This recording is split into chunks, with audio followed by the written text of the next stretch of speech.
Very, very good. All right, we're here. You got your little guy rolling too? No puns there. After a day of technical snafus, we're here with the one and only Judge, Eric Alexander. Great to be here, Alexander. Great to be with you, Alexander.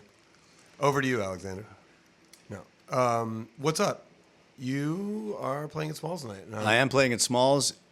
It's always interesting going into that room because when it first opened, I played there all the time. Yeah. And we're talking 90, I think it was 93, perhaps 94. Don't remember when it opened. I even had a jam session that I co-ran that was every Monday with Tyler Mitchell and Joe Farnsworth. Right. And did a lot of gigs in there as well. And then there was a long period of time where I did not play at Smalls, nor did I really go down there for a variety of reasons, family rearing and not close proximity to the area. But now I've been playing there semi-regularly, and it's always fun to go. Yeah. Always fun. What was that early scene like? Because I've heard bootlegs of you from that period. I'm sorry. I'm sorry that you've heard those. It was not dissimilar to what's going on there now. The difference would be that the peer group, or my contemporaries, my constituents, we were all up and coming, and we played there a lot, and then we became more established, so we played there less. Now, it's the same thing. It's just a whole different group of cats. Spike, as he's affectionately known, Right. has been committed in print and verbally to anyone who listens that he wants that to be a nurturing breeding ground for young talent, and he's stood by that, and so it still is. It's just different faces. Same gig, same stuff. Right. Yeah, very true. When did you first meet Spiker? I lived with Spike. Was that East Village? Yeah, we lived in 92 2nd Avenue apartment, well, on the second floor. What was it, apartment 9, I believe it was, or maybe it was 5, irrelevant. We lived together, and after that, Brad Meldow lived there, and Mike Zisman lived there. Dina DeRose lived there. Wow. A Finnish bass player named Atro Makola lived there. It wasn't really a revolving door, but there were different configurations of up-and-coming musicians from time to time. Right. And were you a William Patterson guy? Yep. Right. Yeah, I graduated in 1990. I started there in the fall of what was my sophomore year in college. My first year was spent at Indiana University in Bloomington. Is that where you're from originally? No. I grew up in Washington State. Right. I was born in Illinois, but was there for a very short period of time, and then in California for a very short period of time. Where in Illinois were you born? Galesburg. That's the pig farming capital of the United States, and it smells like it. And also, it's the home of Carl Sandburg. And ironically, or not ironically, interestingly enough, Matt Wilson and I came to discover that we were both born in the same hospital, Cottage Hospital in Galesburg. Wow. So Galesburg, Illinois, until what age? Year and a half. And then my father moved me and my mother, his wife at the time, to Santa Clara, California. And then he ended up being one of the founders of the Evergreen State College in Olympia. Mm-hmm. And that got up and running, I want to say, in 71 or something like that. So from that point on, I lived in Olympia, Washington. Ah. And then there's a connection with Chicago later on, right? Like you spent some time there. People often refer to me as a Chicago musician. Yeah, right. And I don't object to that. It's more interesting than them saying he's from Olympia, Washington, at least in terms of jazz history. My formative years of very intense practice and development, and my first gigs of any important nature, and my first serious road gig all came out of my time in Chicago. I was just playing with organ Which was trios. Erland, right? Yeah, Charles Erland. But he discovered me after he had a heart attack, and he wasn't sure if he was going to live. Quite frankly, they didn't know if he'd be back on the road. And his band sort of disbanded with the exception of the drummer, who heard me playing at a little festival in Saugatuck, Michigan, and came up to me and said, Charles's band's going to get back together. You should go audition for him. And I did, and I got the job. And I did that gig with a few breaks and a couple heartbreaks, him firing me and then loving me again. I did every gig he did with a few exceptions, from let me see. No, I want to get this right. From late December, around New Year's Eve of 1990 until he passed in December of 1999. Wow. First gig we did was Baker's Keyboard Lounge in Detroit, right. which I'm not sure exists anymore, or at Johnny least O'Neill always talks about right, that. or at least as a full-time jazz club. They may have music from time to time, but that was an incredible scene. And he was afraid of flying, so we drove everywhere. Oh, wow. Everywhere. We played all the Rust Belt cities, and as it's affectionately known, the Chitlin Circuit. That was really my education in terms of playing live. Wow. So how old were you at this? Well, I was born in 1968, so the first gig I would have been 23. Okay. So you had already been in New Wait, York. I take this back. The first gig was, who cares? Let's just let it go. It was around that time, but I did the Thelonious Monk competition in November of 91, and I was playing with Charles at the time. We recorded at Rudy Van Gelder's in late November 1991. That was my first experience recording. That was monumental. Your first experience recording was at Van Gelder with Charles Erland. It was. And That's amazing. He gave me a feature. He had Houston Person on the record, me, his normal working band with Oliver Nevels and Oliver Nevels on guitar, Greg Williams on drums. And who else was on there? Clifford Adams, the trombonist from Kool and the Gang. Oh, And percussionist. I want to get Clifford Adams taught at the Clef Club in Philadelphia when I was growing up. Yeah, he was great. So wow. Charles gave me a big feature. In fact, it was the same tune he auditioned me on. It's a Carlos Santana song called Europa. I don't know it.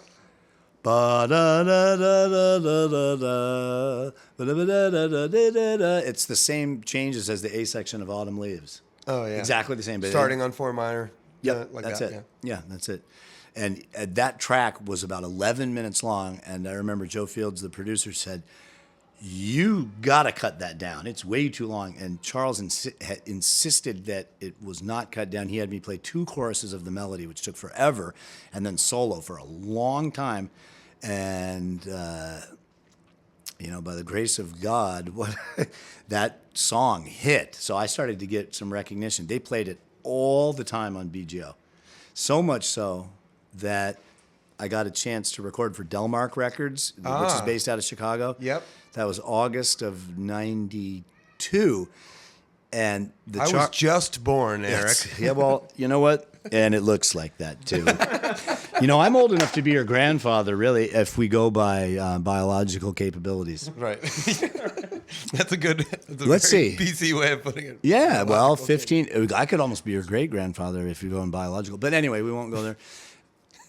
Because of the success of that recording, BGO really liked me. And when my Leader album came out on Delmark, which was just a small, local, although they have some very interesting stuff in their catalog. Yeah. Among others, they have the first recording that Harold Mayburn ever made, interestingly enough, which was with Grant Green and Elvin Jones. Which one is that? It's called All the Gin Is Gone with Jimmy Forrest. Jimmy Forrest, right. And Harold told me, yeah, you're damn right, all the gin was gone. Between Elvin Jones, Jimmy Forrest, and Grant Green, the gin was gone. The record was named All the Gin Is Gone. Is that why they called it that? Yeah. Yeah, they're trying to look for a title, and Elvin's crawling around looking for more gin. All the gin is gone. That's the title. Mayburn told you that? Yeah. And do we have to be without ever a profane word on this podcast? No, you can say profane words. Yeah, he said Elvin Jones said, "I'm high as a giraffe's pussy, and it didn't cost a dime." Yeah. So anyway, we did that record on Delmark, and that was August of '92, and then BGO actually devoted an entire afternoon, 4-hour block to playing my record. I could not believe it. I was teaching at a tiny family-run music store in Livingston, New Jersey. I mean, that's how I was making ends meet, and telemarketing, and driving a car with no insurance, registration, or driver's license. It was You were telemarketing? Yeah, I was selling surgical who gloves. used to telemarket, who was talking about it, was Bill McHenry and Charles Owens. Oh wow. Yeah, this is a tenor thing. Well, this was a thing Tenor back, telemarketing. back in the day. See, I lived at 166 Second Avenue at the time with my fiance. Which is the corner of what in 2nd Avenue? That's 2nd Avenue, 11th Street, between 10th and 11th. There's an old Yiddish theater in the basement there, and it's across from St. Mark's Church. Yep. Right. Yeah. And that was my first apartment. It was $800 for a studio, and I split it with my fiance. And Wow, back then. I used to get the doorman to. I digress here. Let me into the Yiddish theater at night. It was creepy down there in the basement, but I would practice because the neighbors wouldn't tolerate it. Anyway, we made that record, and I'm That's teaching. like Coltrane. He was practicing in the little chapel, right? After I got his pops worse. died? I've got worse practice places. You won't believe it. But long story short, that record, they promoted the heck out of it. It was unbelievable. I left this nickel and dime teaching studio where I was teaching vocalists, pianists, clarinet, singers. I mean, it was a joke for like $15 a half hour or something. Got in my beater car, turned on the radio, and they're playing it. And my fiance called me and said, "Oh my God, they're playing your record all day." So that was really the beginning of starting to have some notoriety. That and the Thelonious Monk thing. Wow. Competition. Now that Thelonious Monk competition, that was the year where there was a lot of really great. It's very topical due to this past weekend, the Herbie Hancock competition. Oh right. Oh, it's become the Herbie Hancock? Yeah, it has. Yeah. Joe Block was in it this year. Jordan Williams, young guy from Philly. Yeah. A lot of Philly guys. And who? Warren was one of the who judges. emerged victorious? I believe Jahari Stampley, that's his name. Uh-huh. Piano player from, I think, the West Coast. He's great. Okay. And Paul Cornish, and there's another piano player from the West Coast, and another guy who I didn't know. Not in that order, I think. But Jahari Those got were the first. final five. Final whatever. three. Final three. Did you have? So what was your We experience? had five. There were. You told me this story. Remember that there were gig about we did with 30. Joe Perry, and you told the whole Yeah, story? there were about 30 people that made it to what was known as the semifinals.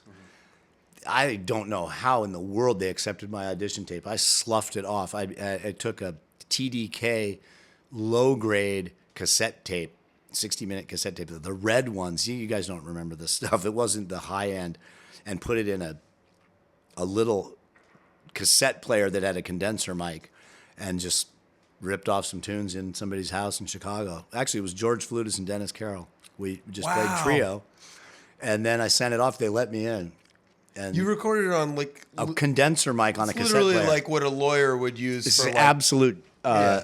sonically an abomination, but they let me in. I don't know what. You got to find that tape. I have it somewhere. I don't know who was in the panel to get people into the semifinals. I think, if I'm not mistaken, Vincent Herring said he was. Perhaps he was going over. How old is Vincent Herring? Vince is a little older than me. He might. So I'm 55. He might be 58, maybe, or maybe 57. But he was already established to a certain degree in New York at that point. I think he'd made his first record in 1990, maybe 1989.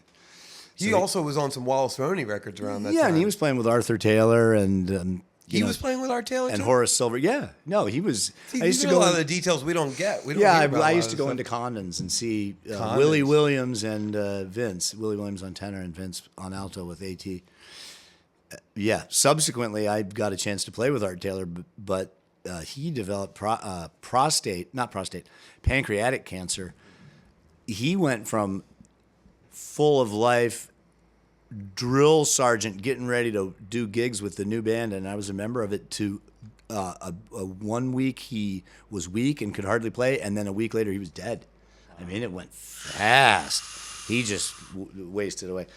Can we pause for 1 second? Sure. Jeff, by the way, for our listeners, Jeff is holding a fake microphone because we're having problems with What? our board, but we have a recorder going, so we're giving you the image of the microphone just so you can feel comfortable. Tell them it's a fake. It's fine. microphone. I mean, Jeff, take your iPhone that we're using to record your voice and This is not Coca-Cola. please, that is Coca-Cola. Please place it on the edge of the bed facing you so you can be more comfortable. I see you trying to face your mouth a little bit more so you can be more comfortable. I see you trying to balance that on your leg. Nothing makes a person more uncomfortable than to have a third party tell them that they are uncomfortable. Did and you they see should him do trying? something. Did you see him trying to balance the phone? I wasn't target fixated with McGregor. It's good actually. You're obsessed with him. You're obsessed with McGregor. I'm Just obsessed staring with. at my legs. Yeah, because you've been doing I squats. mean, yeah, because he's going to the gym. I mean, know. it's- Well, I don't blame you. You know, it's a lot to look at.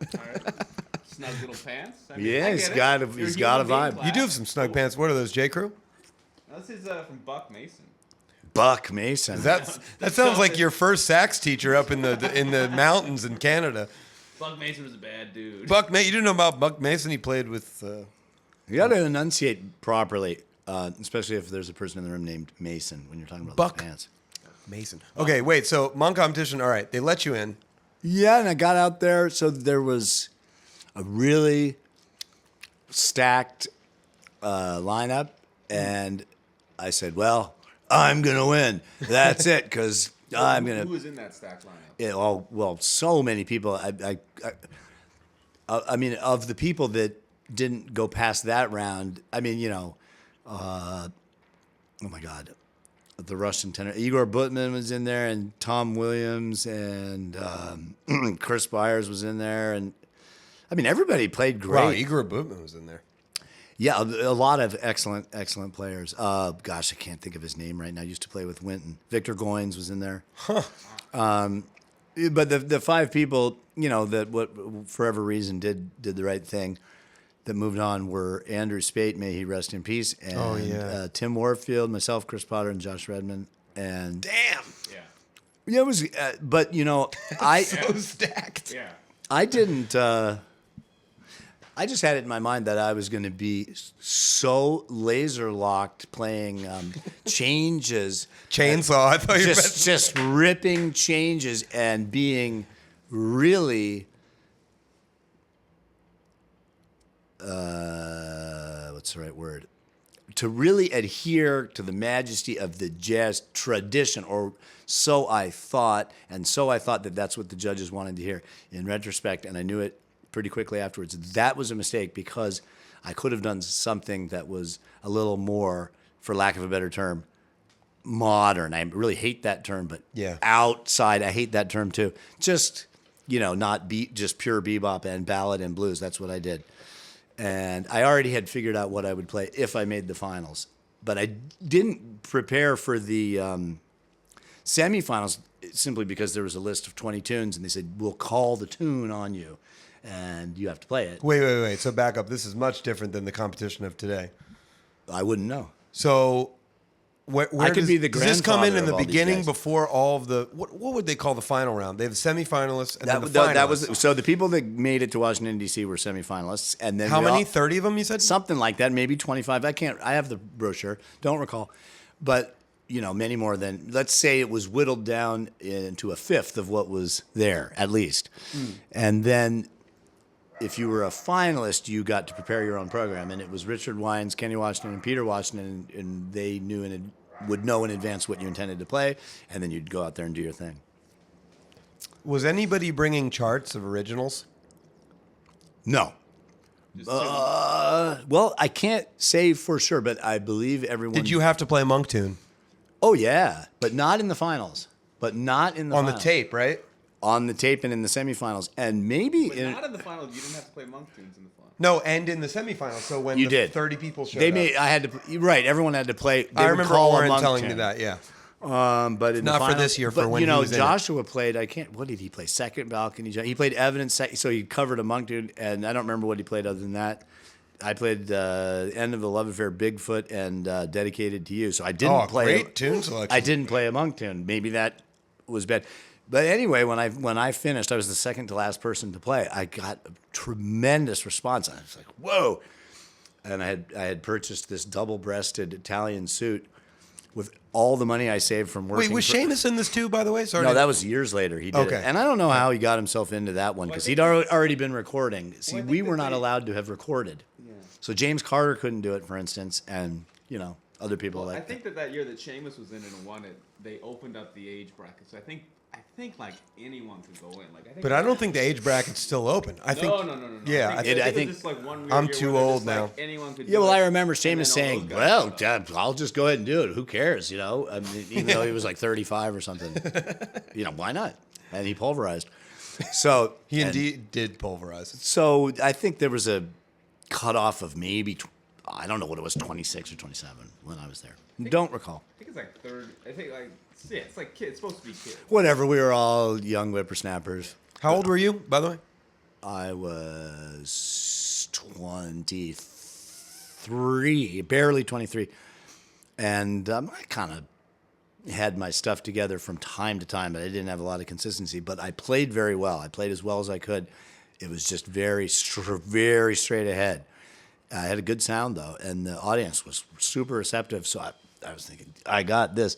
And then Joshua played, and I was thinking, I got him still. And then he played something that was sort of, whatever, a little outside of the box. He did something that was outside of the box. And he Grooving or like... No, it was a little out. Just a little esoteric or something. And Okay. And then I said, well, he won. I knew he won when I heard the last tune. And Interesting. That's how it went. What gave that away? Because I realized at that moment when he was playing some more progressive stuff that it was in stark contrast to what the other four of us had done. We went out there and just kind of ripped, and but he was playing a tune that was evidence. He was playing pretty fast, but he was playing some more progressive ideas, rhythmically and harmonically. Interesting. Which I could have given it a shot to do that, but I had my mind dead set on just ramrodding. So in years since then, I would have students that had gotten into the competition, and they were all excellent players, and they were going to the semifinals, and I would say, look, if you listen to me, you'll have a 90% better chance of winning than if you don't listen to me. And I'm going to tell you right now, do not go in there and be Steamboat Bebop Bob. You've got to play something a little different, at least on one tune. And none of them listened to me, and none of them won. And then they'd all complain that they actually played better than the person who won, and the person who won played some weird shit. Yeah. And I said, I told you. Yeah. Was Chris Potter playing tenor or alto? He had to play alto because, he played a lot. He plays all the horns great anyway, but he was playing a lot of alto with Red Rodney. Right. And so he probably sloughed his audition thing off too on a cassette. Who knows what he did? But he just happened to have done it on alto, so he entered on. he had to participate on alto. That's at least the way I remember it. Oh, so if he auditioned on alto. Right. He If had the to play audition alto. tape set him up as an alto player, then he had to play that horn. I don't know why. So did you? That would be what the did you case. place? Second. Wow. Okay, so what? Who are the did it- judges? Actually? Yeah, who are the judges? The judges First of were all? Jackie McLean, Frank West, Branford, Benny Carter, and Jimmy Heath. Wow. And then how did it affect your life? It didn't affect my life like winning the lottery or anything. In fact, I sort of became disenchanted. It didn't do that much for me. In fact, it seemed that everybody that was in the finals started to do well. So I just put my nose to the grindstone and said, screw this. I'm not getting Were you anything. living in New York at this point? No, I moved back to New York in May of '92, into the New York area. I had been in school at William Patterson, moved back to the New York area, May of '92. Wait, so you were sorry, we got to clear that up. You were in Patterson, then you moved back to I Chicago. went to Chicago to cut my teeth. I didn't really think. I'm my own worst critic. I used to come into the city all the time with Joe Farnsworth and John Weber and Bernstein was there. We all knew each other, but I would almost never play.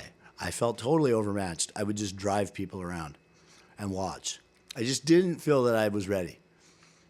Maybe I was, maybe I wasn't. But then I ran out of money, and I was on my way to start my job at Pizzeria Uno in Totowa, New Jersey. And I just said, Dad, no, that's it.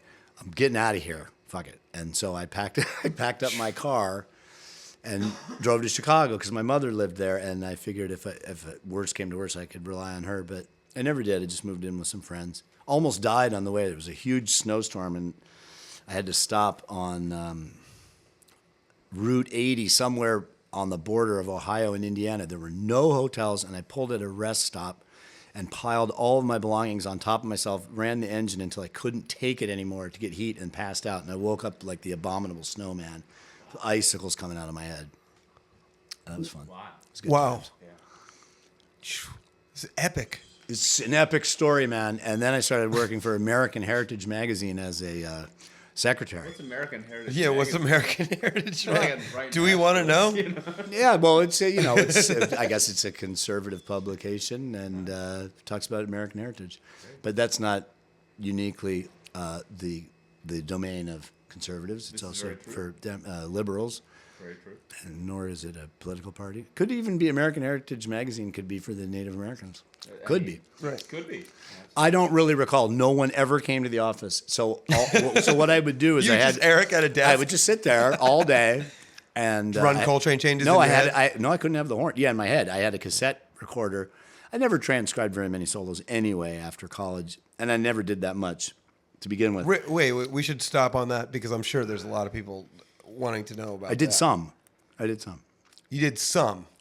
Were I there any that were kind of Maybe for you, important some for is you? more than most people. You know Well, what I it's mean? not how much you do; it's what you get from it, and whether you process the. If you steal the information correctly, you don't just have the lick and you play it on the same measure that Joe Henderson did. You're not getting anything from it. In fact, you don't even understand it. You don't know what to do with it, and you can't expand on it for yourself. So I did the entirety of, not the entirety, but the majority of the Sonny Stitt solos on that recording with Bud Powell and Max Roach. Oh yeah. Yeah, Oh, Strike Up yeah. the Band, I Want to Be Happy and Fine and Dandy. Right. Funnily enough, I had no idea about the chord changes whatsoever. And Joe Lovano was my teacher at the time. And he said, "Great, man." You know, he was playing drums. He said, "Man, yeah, you sound like Dexter playing Stitt. Yeah."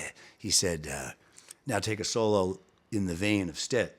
You know, don't play the transcription." I said, "I can't do that, Mr. Lovano." And he said, "Why?" And I said, "I don't know what the chord changes are." And then he just said, "You idiot." He really got mad at me and he said, "Why don't you figure out the chord changes so you know what all this beautiful stuff you're playing works over, dummy?" But I didn't know where to find the changes because the real book, that crappy real book #1, didn't have any of those tunes in it. So it got to the point where the only way I could figure out what the chord changes were to a tune would be to play along with and or transcribe somebody who played with such clarity that I knew what chord they would play that idea over. So if I was listening to Hank Mobley or Sonny Stitt and he went, you know, and I knew that it was the root was a D. I don't know if I'm in the right key on tenor. I knew it was a D minor G7. That's how I learned tunes. I couldn't hear piano voicings and know what was going on, and I couldn't even hear a bass note. Yeah. I mean, I had a real problem getting over an ear hump when I was young. It was. What it was age is this where you were? It was a block, Alexander. It was a block.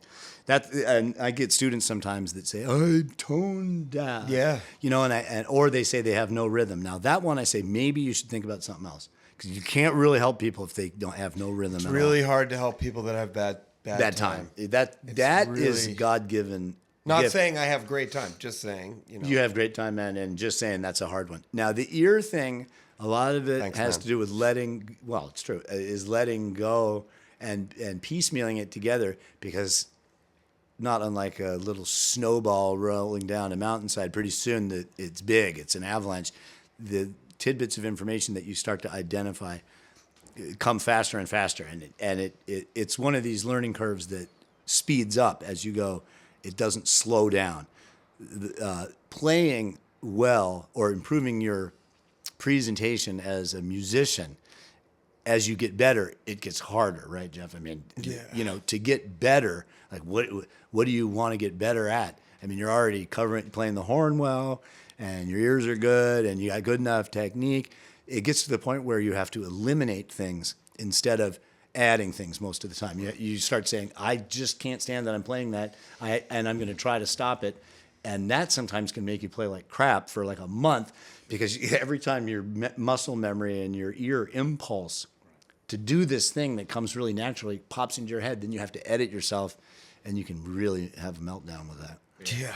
I had the same thing with my ear. When I was young, I had a really tough time with my ear. It's kind of in the similar way, like couldn't hear bass notes, couldn't hear piano voicings, and even on the horn. What about interval? Could you hear intervals? When was this? I couldn't hear No, I'm just kidding. intervals. Just fucking with you. I couldn't even hear intervals. Yeah, mine was. I remember like 17, 18-year-olds.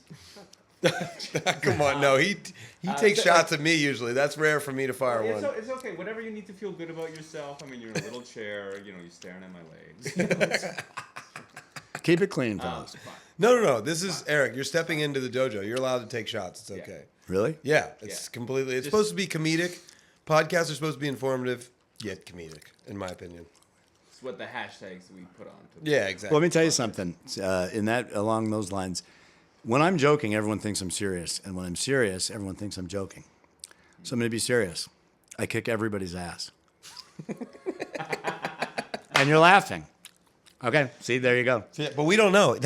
You kind of But I have was power serious. with that. But I was serious. Let me tell you something else. I ran a marathon faster than Lance Armstrong, and he was on EPO. What was your We should- marathon time? 2:58:02. You ran a 250. Wow. Actually, we should do That's it. super We should fast. do Hey, it. do you think I'm That's serious? super We should do a Are you truth. serious? No. I am. You- Okay, so I that one. Now, believe why it. did you believe that?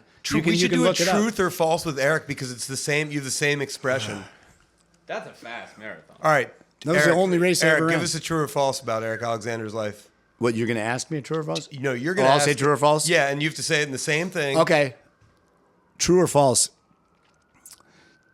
Between 1999 and 2000 well, let's put it this way. In 2003, I was Jazz Artist of the Year in Jazz Week. Jeff. What are the years? 2003, I was the Artist of the Year in Jazz Week. True or false? I'm gonna say true. True. Okay, after 2003, I became disenchanted, and I spent some time as an operative in Guatemala, but not in a military capacity, but working alongside recon Marines. True or false? True. That's true. False. False. All right, one more. We got to do three. It comes in threes. Okay. Oh, I have to come up with it. I have an oftentimes distant and off-putting, disinterested vibe, and that makes chicks stay away from me. But if they want to interact with me, it's the best time they've ever had in their life. True or false? Both. Jeff got it. So you guys, you win 2-1. But to come back to the point, But I'm not available, everybody. He's not available. He's taken. But if I were Actually, all three of us are taken. This is wonderful. shaken, nobody can take me because I'm my own person and I have a relationship with God. As far as other humans go, they're not to be trusted. What do you think about animals? Dogs? Animals, well, And we're back. yeah. So where were we? What were we talking about? I have to feed that meter in a second. Yeah, by the way, also table, we have to explain Chittich at some point. Chittich? Chittich is growing in such... Would you like to see the genesis of Chittich? Can we do that on the podcast? I'll hold it up to the microphone. We can't do that or it'll get flagged and pulled off YouTube. Can't play clips from other YouTube things. Oh, it's not a YouTube. It's a personal video. Oh, we won't do it. Might be better to give just a general explanation. The general, well, here's the day it was born. I was in Stowe, Vermont, and I had a nice day skiing, and I was at the top lodge. Well, can't remember which side of the mountain it was. Not Mount Mansfield, the one that looks at Mount Mansfield, but not at the Spruce side. I mean, Spruce was across the valley. We were up there, and I had a vodka cranberry. And my son Lucas said, "Dad, do an interview about skiing at Stowe." And I said, "Really?" I said, "Roll camera." And I said, "My name's..." It's on the thing. "My name's Jack Pipe Jenkins. Oh, yeah, I remember this. Let me tell you something about Chogachants. Now, see over there? See that peach? It looks like the Sierra Nevada. Or maybe the Rocky. They got runs with chogles, and sometimes you got your chase. Now, over there is Spruce. Spruced. Now, a little man showed the chamber, and the general published the spruced. Spruced suched, because too much chun and the chog gets kachoffed. And it went on like that for a while, and he was giggling. Where did you come up with the idea to put ch in the beginning of words? And end sometimes. And middle. It came from outside of my body. The Holy Spirit brought me Chittich. It has nothing to do with Quidditch or that crap where from does Harry Potter. Chittich itself, the name of the It came language? from outside of my body. I So don't for know. those of you who don't know, some people in New York know, Eric kind of invented a language and it kind of took off. Like a lot of the earlier stuff, I've like tried to put- So Tough and Sculpted, which now a lot of the young, whippersnappers are saying. Yeah, and That Rip, language that's being traveled used through the wrong. whole One for All crew and into the younger guys. That's Rip's something. probably the most Where ubiquitous. did you come up with all these? Rip, yeah, of course. No, Rip but Force, yeah. Rip, Sculpt. Yeah, of course. Is this all from you? Yeah. Hadley Joe Farnsworth didn't contribute to any of this. Let's see. Well, he had a game called Man or Mouse. That's not a language, though. Yeah. We would sit around. Brad Meldau remembers it fondly. We would say, you just say somebody, and they had to be man or mouse, thumbs up or thumbs down. You know, Ebert and Roper. You know, one time Farnsworth saw Rex Reed, the esteemed as well, movie critic, New York resident, and we'd been at a local snuggery, and Farnsworth said, "Duh, Rex, thumbs up or thumbs down? Stallone cliffhanger." And Rex said, "I'm not Ebert and Roper. I'm Rex Reed. Get out of here." "Duh, come on, thumbs up or thumbs down? Stallone." We used to go see action movies with Stallone and just scream. We'd have like 30 gallons of Budweiser and go in there with popcorn. And every time Stallone would come out with his pipes, we'd just go, "Whoa!" Throw popcorn all over people. That's pretty much what you guys would do at the Vanguard too, right? When you were watching, like, you know, Whoa! J-Mac and Cedar. Yeah, we just go absolutely bonkers, just screaming. But they always kind of liked it. There was a Kind of. They liked it. They liked it. Big G would like it. He'd be strutting up there, like sticking his chest up. "That's right, boy." Whoa! But some people didn't like it. Larry Goldings didn't like it. I remember one time at the ST bar, Farnsworth kept going, "Whoa!" while Goldings was playing, and Goldings just quit, just walked off the stage. Whoa! No. ST bars in the East Village, right? That was, what used to be no man's land. That was horrific. When I lived at 2nd Avenue and 11th Street, I'd walk down 11th Street. As soon as you passed 1st Avenue, that's it. You'd have to walk on 11th Street, or you're taking your life in your own hands to get down there. And you had to go all the way between C and D. That was scary. That was some scary shit. Wow. In fact, Alphabet City is like Disneyland now, but it was not. It was rough. In fact, that even 2nd Avenue and 11th Street was rough. You walked one block south of there, they had a thieves market on the street every night. Do they still have that? I don't think so. A thieves market. Thieves market. All the thieves that had stolen stuff during the day would come and put their stuff on the sidewalk. In fact, so frightening was it that and I'd been living in Chicago, when I got into that apartment, I didn't even go outside for about 2 weeks. I was just looking out the window like, yeah. I remember John Weber called me, he said, "Come on, Red, we're down at Veselka. Come on down and have some food at Veselka." And I was like, "No, I'm too scared." Wow. Yeah, that was scary. But Chicago would have been no cakewalk at that time either. Chicago what? Chicago would have been no cakewalk at that time. Well, the difference between Chicago and New York is that in Chicago, you know where you are. You have to get lost to be in a bad place. In New York, it could change from block to block very quickly. But there was some, when the Chicago Bulls won the NBA championship for, I guess it was the second time in 1991, I was playing with Charles Erland at this club in the hood called Sill's Heart of the City. And people started rioting, going bonkers and like tearing up all local businesses, and who knows what else they were doing. They had every able-bodied man at the door. We were just barricading it with pieces of the Oregon and baseball bats. Whoa. It was bad. So man. wait, this is a great story. So you're playing the gig, and then you start to hear about riots. Bulls win. And no, they were coming towards the door. They were trying to bust it open, and the guy behind the front bar pulled out his pistol and said, "Get the hell out of here." But then more came back, and it was bad. Wow. It was rough. Do you have any other crazy nightclub stories like that? Yeah, lots. But I'll keep them nice. Charles Erland was playing at a club called Too Sweet, Too Sweet, on the south side of Chicago, and it was about the size of this apartment we're sitting in. They had a huge liquor display behind the bar, but literally the bar is about from me as far as you are from me, and then behind it is the bar, the bartender's area and the liquor display. Everyone was in there holding their ears, like begging for mercy, because he had 2 Marshall stacks and a Hammond XB2, blasting. I had cotton and balls in my ears, but I was still getting head trauma, like concussive head trauma.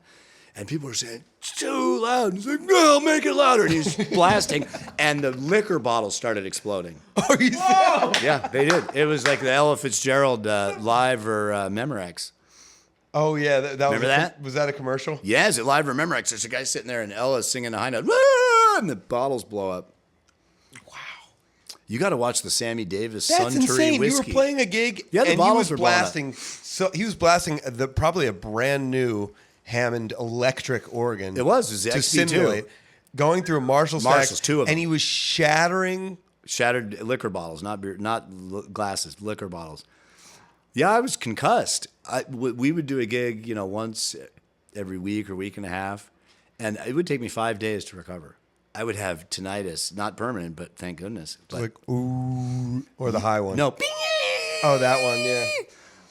Yeah, but that was after I had punctured my. This is a good story. Dan Falk, I don't know where he is right now, but he's a very fine tenor player.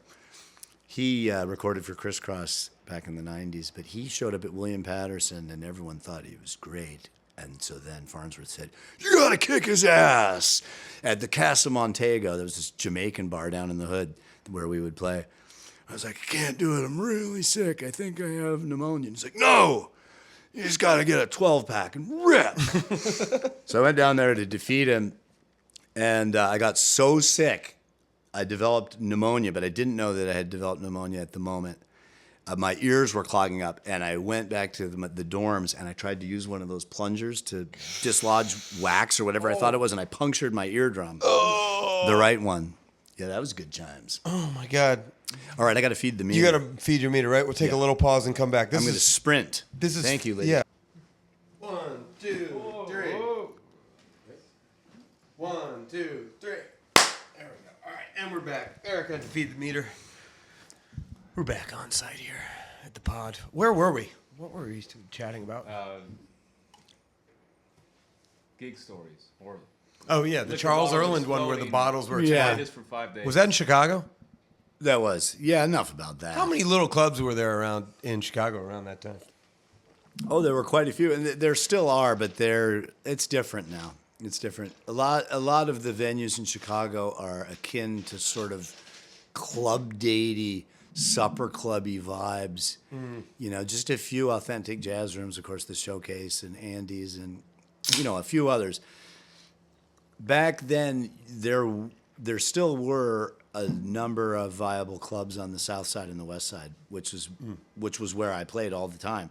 And I was living on the extreme north side or even in Evanston for a while, and that was a long trip. That was about an hour each way. Yeah. To get down to 79th and King Drive from Evanston was long. Pretty. Yeah. Yep. Wow. But it worked out, those gigs back then. Jeff, where's your microphone? I was doing $50 a night, but I didn't pay a lot of rent. I was splitting an apartment with 2 other guys, or at times 3, and I'd work 5 nights a week, so that was $250. So I had my $1,000 a month. It was enough. Wow. And what were you paying a month in rent when you were Oh, splitting? I was probably paying like $200, so I had the rest of it, and I was working temp jobs and things like that. Wow. I also delivered real estate flyers for my mother, who worked for a real estate organization there. So, okay. So fast forward a little bit, you go back to New York, post Monk competition. That's right. Absolutely sculpted, just Well, ripping, burning. it wasn't easy. I remember saying to myself, it's now or never. If you don't have a reasonable standard of living that you can tolerate by the time you're 25, that's it. We'll call it a good shot, and you'll know at that point that you can play well, but it's just not in the cards. And lo and behold, the group of people that I came up with, each of us began to make a little bit of headway beyond, working at Jack Dempsey's Irish Bar on 2nd Avenue. Or just playing at Augie's. We had that. Farnsworth took over Jesse Davis's night in maybe 1989. So we had that on the weekends. And let's pause on Augie's for a second, because people, that's lure for guys of our that's generation. what Smoke is now. Smoke is Right. an outgrowth of Augie's. So who started the music at Augie's? Well, I don't know.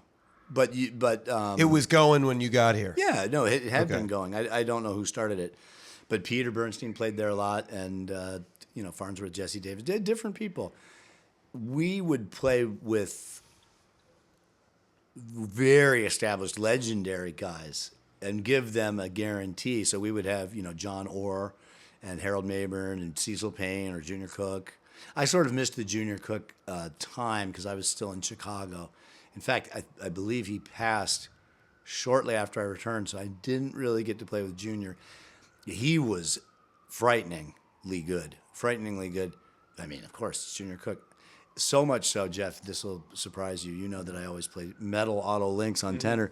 There was a time, maybe as a senior in college, we would go up to this club in Washington Heights or Inwood where he would play. And he would open it up for a jam session late. And I just loved his sound so much. He was playing a Hard Rubber Meyer. So I became determined to play a Hard Rubber Meyer. And that lasted about a month. And it kind of set me back. Set me back about 4 years because I've been working on playing a metal mouthpiece. But I was really enamored of his playing. He was Hard Rubber Meyer. And you know what? He didn't play loud either. There's there's this story.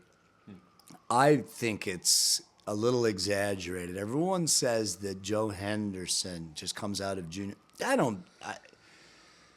I wasn't there. I didn't ask Junior Cook about that. I actually believe that Junior Cook. Well, if he's mad at me, go ahead and send a lightning bolt from an angel, Junior. But they named him Junior because he sounded like Junior Hank Mobley. Oh, really? That's where Junior comes from. Maybe somebody gave me some wrong info, but that's the story as far as I. Basically the same age, right? Well, Junior was on the scene before Joe because Right. Junior was playing with Horace Silver, Right. and then Joe showed up and also played with Horace Silver, but later. I mean, Joe Henderson, that's a stratospheric launching. When he got to New York, I mean, can you imagine your debut album, and it's basically the first album he played on, maybe, at the urging of Kenny Dorham. As far as I he know, played on Kenny Dorham's album first. In and Out. No, I think Page One was recorded first, I think. Page one's first. No. I think they're released. One's recorded before the other, and it's released the other way. Could be. It's like the Blue Note people met him on Kenny Dorham's Okay. date, and then instant meteoric But they had rise. such a simpatico ensemble-wise and also conceptually. Can you imagine that's your debut album, Page One? I mean, that will always be one of my favorite records from beginning to end. Everybody sounds magnificent, and all the tunes they're just great. They're great. Well, you know what? And they're so relaxed. Pete LaRocca playing those quasi-Latin beats. Now, check this out. When you hear Ricordame or Blue Bossa played by younger musicians now, check out the tempo that they play. It is 40% slower Yeah. than the way these guys are going. No, it's he ended up playing it in subsequent years Right. way faster.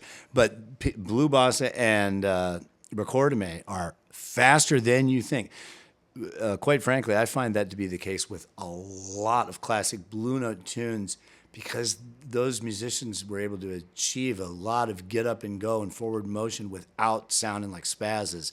And so young musicians they don't get it. They're playing it way too slow. I totally agree with It's this. really irritating. Or way too fast, they're playing it. they just don't get it. So another one that's like that, interesting enough, Wabash from the Cannonball Coltrane. Yeah. You know, people will go da da da da da da da. Oh, you're saying they're playing it too slow? Way too slow. Wabash is like da da da da da da. It literally da da da da da. But people take it down 40%, and they look at you cross-eyed when you call those tempos.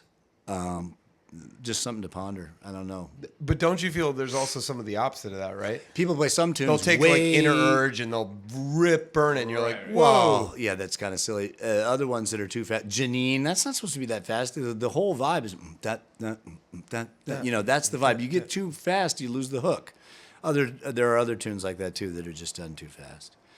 There's a particular tempo where horn players are caught in a scary zone and that is when you can't play anything subdivided faster than eighth notes, because most players now are terrified of playing eighth note lines because they feel very uncomfortable, so they start doing all kinds of body gestures and knee bends when they're playing eighth notes because they just don't like the way it feels, and no one else does either. That's why they would prefer to flurry out of time or play over a vamp. There's this thing now, I don't even know how musicians are able to do it, to play out of time as if you're in time. I don't even know how to do that. I mean, if I'm playing there's a time, I'm playing macro division or a subdivision or a triplet or something, chord on a triplet. I can't just have like a vamp going on and go skip it. I don't know. I don't know how people skibble and fibble. Skibble and fibble, huh? You know, and what that really is, you know, in terms of harmonic rhythm or articulation, phrasing, it's what Jackie McLean used to refer to as a fiddum, but he was talking more about harmonic devices. Well, I heard it from Jackie McLean. He just said, yeah, you're playing a lot of fiddums, but at a certain point, you better play some changes. What are you playing? It's just fiddums. You fit it anywhere. And these people are fitting note groupings anywhere, not even in time. But there must be something hard about it because I can't do it, and I know how to do everything. No, I mean, it's hard to do. I made a recording with this genius pianist named John Weber. Have you ever heard of him? Oh, yeah, the pianist, John Weber. Yeah, he made a recording. I did it with Diego Urcola and Roy Hargrove and some other people. He had all these original tunes. I kid you not, he had a tune that played Countdown in all 12 keys in 13. And the tune's called Simple Complex. And I said, John, we're in 13, it's like 13/8. And we're playing Countdown. I'm trying to wrap my head around it. He said, oh, man, it's easy. See, because I can't just flutter. So I want to play something that's metric. Countdown in all 12 keys. In 13, you can look it up. So It's he literally said, nightmare fuel. wait, but this is what, Wake up in the here's middle his of the solution. He said, you're from Washington. This guy's a genius. He knows everything. Really, nobody knows everything, but it seems he's pretty encyclopedic. Tunes, who wrote the tunes, who's the lyricist, everything. Archivist and brainiac. He said, you're from Washington State. Isn't there a town there called Walla Walla? And I said, yeah, Walla Walla. It's, you know. And he says, well, here's 13/8. Walla Walla, Washington, Walla Walla Walla, Walla Walla, Washington, Walla Walla Walla, and that's 13/8. So I'm sitting there going, Walla Walla, Washington, trying to play. That's how I was playing, but that is 13. But Right? you got through it. Yeah, with Walla Walla, Washington. For you young players who want to play in 13. Whoa, Walla Walla, Washington. So it's Walla Walla, Washington, Walla Walla, Walla Walla, Walla. That's 13. Count. Walla Walla Walla. Walla Walla, Washington. Wait. Walla Walla, Washington, Walla Walla, Walla, Walla Walla, Washington. No break. No, and you know, there's another one that's kind of fun like that. Now I don't recall what it is, but you know, my father said it best. He came to hear One for All. We were playing somewhere in Soho. I can't remember the name of this place. It's not there anymore. We were getting ready for a record date, and I had written this tune. It was called Stashed for Paul Stash and Smoke, and it was in 5/4. Stashed. And I said, Dad, did you like that song in 5/4? And he said, hell, that was in 5/4, kid. That was in 4/4. And I said, no, Dad, it was in 5/4. And he said, no, it went 1, 2, 3, 4. 1, 2, 3, 4. I said, okay, you're right, Dad. You know, it's a way to think of it. That's actually hilarious. Yeah, it's funny. Well, kind of the way he was hearing Well, it 1, was 2, 3, 4, right. 5, 6, It's 7. dotted corner. One, Up, two- yeah. But, you know, Jimmy Heath, we were at a recording session. He said, why are you guys... I was with Andrew Spate and Jimmy Cobb. Jimmy Heath, he was playing soprano. Somebody had an arrangement, and he said, why are you guys... Terrell Stafford was there. He said, why do you guys write that stuff? He said, are you writing that for the people or are you writing that for the cats? Because the cats actually aren't going to really dig it that much. I mean, maybe they like it, but who cares? I mean, and the people, they don't like that shit. He said, I don't walk in 7 or 5. He says, you know who walks in 7 and 5? People who got mental issues. You know, people coming down the street, herky-jerky like this, and they start trying to talk to you, and that you run. You know, I don't walk in 5. I walk in 4, playing 4. And then there'd be a hip like coda or a metric modulation. He said, get rid of that shit. He didn't like it at all. Wow. It's just different eras. You know, Charlie Parker never There's some stuff played in 5 in 3/4. and 7 that people like. Take Fine. 5. Well, because it's Tom Sawyer by Rush. 7. right. That's cool, but it's a clave, see. And if you start playing ding, ding, to ding, ding, to ding in 5, I don't even understand what the point is. Somebody's got to explain that to me, because then you're playing in 1. It's just a long 1. And after a while, you know, 4 bars of 5 is 20. It's even anyway.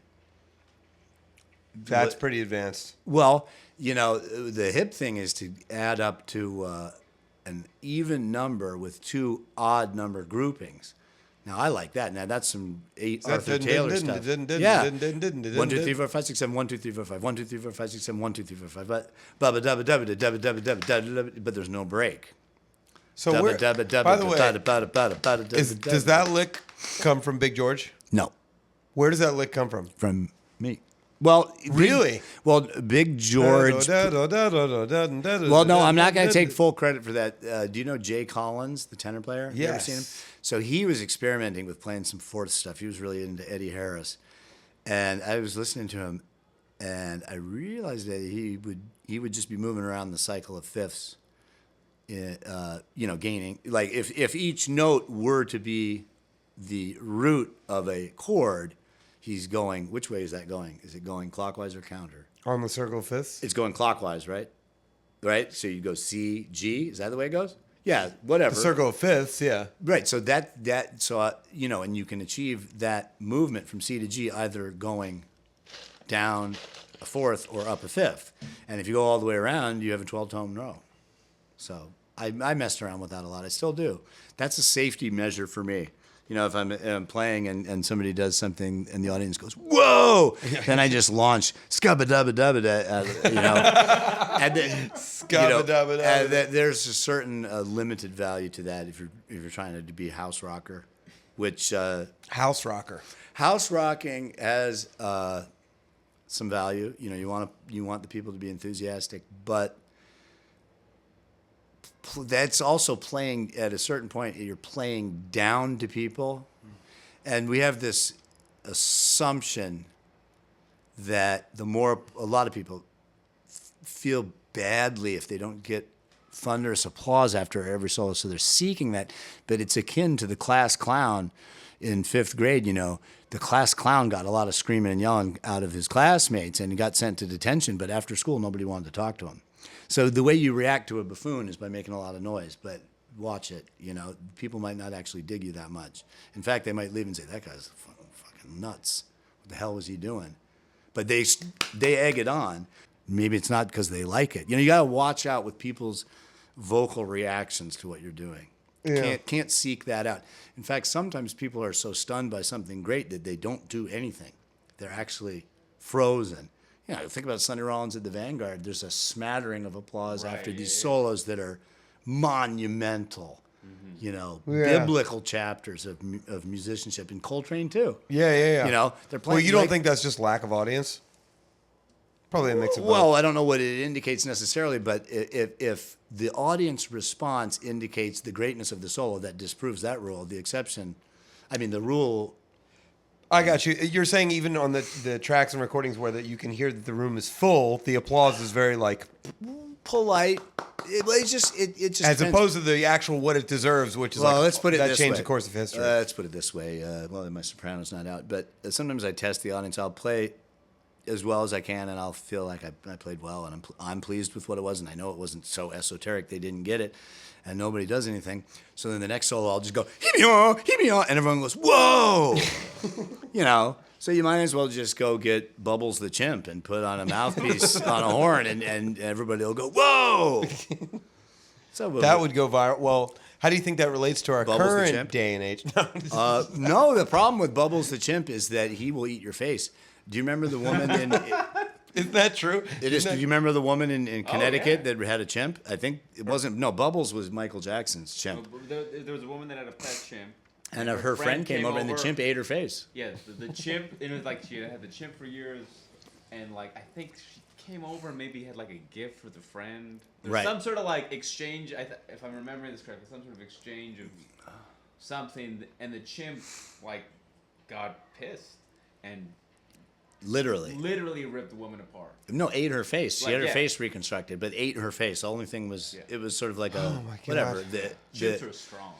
They're so strong, They're so strong. So you asked about how do I feel about animals. Well, they're fun as pets if they're domesticated, but even Fluffy the cat, if it were bigger, it would eat you instantly. So people, the cat is so precious. I don't know. You better watch it. That little cat, if it could just get on roids, it would eat your face instantly. Dogs are kind of the best, though. Dogs are, yes, domesticated dogs are man's best friend. But you know what they will do? If there's 10 dead bodies lying around, they'll eat the master. They won't eat the other people.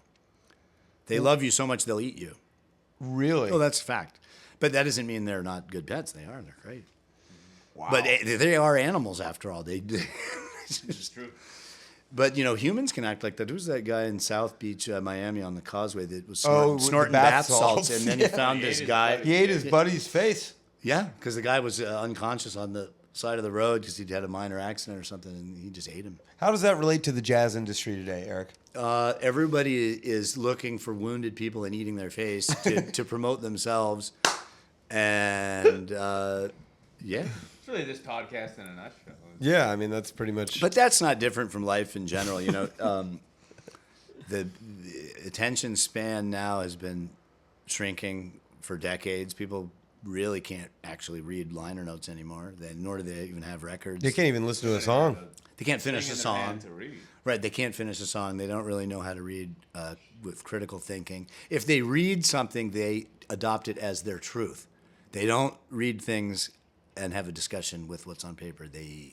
Whatever they read supports their opinion, and they get their opinion from something, and they just become entrenched in polarized camps of psychos, generally. And so that's happening. That's happening in the jazz world too. But it always has. If you love Sonny Rollins more than John Coltrane, or vice versa, you will never acknowledge that the one or the other played maybe perhaps better on this particular song or whatever. You can't. You're entrenched.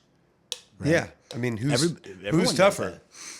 that. I don't want to answer that question. They're both freaking tough. I'm not going in to that. No, zone. no. I'm just, the game. What was the game you used to play? Who's tougher? Man You'd be or like, mouse. Oh, no. Who's tougher? Jeff McGregor or Jeff Goldblum? Like, Yeah, you have to pick somebody in another Field. industry with the same name. Yeah, but they couldn't come up with any Eric, so it was hard. Who do you get? Eric Benet? No, Eric. There aren't very many. There's an Eric Alexander that was a linebacker for the Patriots, but I'm tougher. Really? Tougher than him. Way toughest. So, in relation to this, with everybody's attention span shrinking and all this stuff going awry in the music world and the jazz world, and you've watched all this stuff change, do you have any fond stories about your main man, Harold Mayburn, that you could make that a little section here? Well, Harold Mayburn, Since he was an educator and teacher, and he was a nurturing human being. He loved interacting with people and giving them what he knew.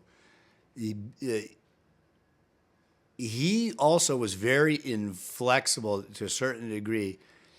What he perceived or believed or had faith in that was correct was not movable ever at all. Wow. What he thought was the best thing to do here in a particular spot on an American popular songbook tune, where there's the original chord progression that the composer intended, and then jazz musicians are monkeying with it a little bit.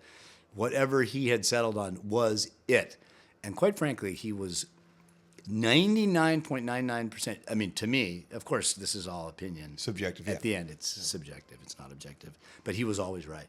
The only thing he wasn't right about, and George Coleman will agree, was the second chord in All the Way. He insisted in the key of A flat of only playing a C augmented triad.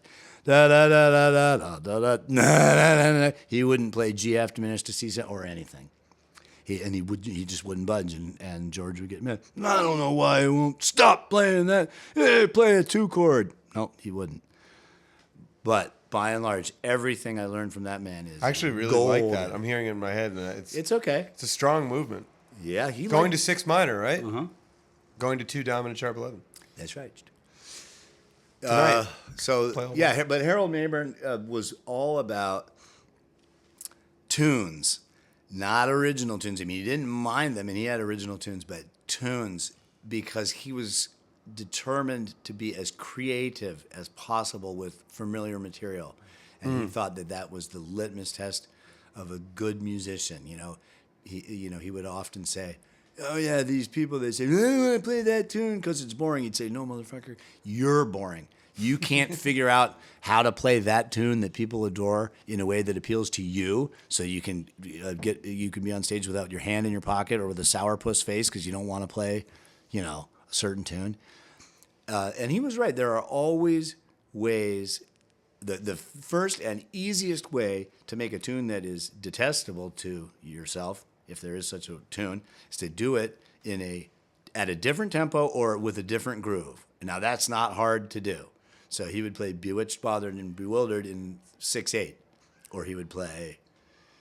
He played Home on the Range as like a power bossa. Yeah, and he played Laverne and Shirley theme song, and he played what's that Sting song? Oh, Yeah, but everybody Fragile. hated. Nobody liked that one. I like that. Really? And then also, what's the other one? Fuck. Oh, Fantasy, but that's Burning. But he would quote that in. Oh no, he would. Shaka Khan Through the Fire. He'd play that too, right? Well, I recorded that with Charles Earl. I don't remember Harold ever playing that one, but he would quote all these tunes like a whirling dervish. I remember. I mean, he was so aware of music. He would learn tunes just by listening. You remember Alexander and Jeff. You've seen him in a club. He wasn't messing around. When he'd go in and listen, he was listening and he'd be learning everything about the tune. And he would say, He used to come all the way up to Smoke just to listen to Young Cats. Right, and you'd come off the bandstand and he would tell you what you played and what key it was in, make Yes. comments. The right? very first time I met him, before I ever worked in one of his bands, he was sitting in the back of the room during the tap dance jam session, and he was like, "Hey, did you know that you quoted the bass line to 'I Have a Dream' that Buster Williams plays?" I was like, "Yeah, that's exactly what I was saying." He's like, "I like that." Yeah. And then not too long after that, I got the call. Yeah. Yeah. He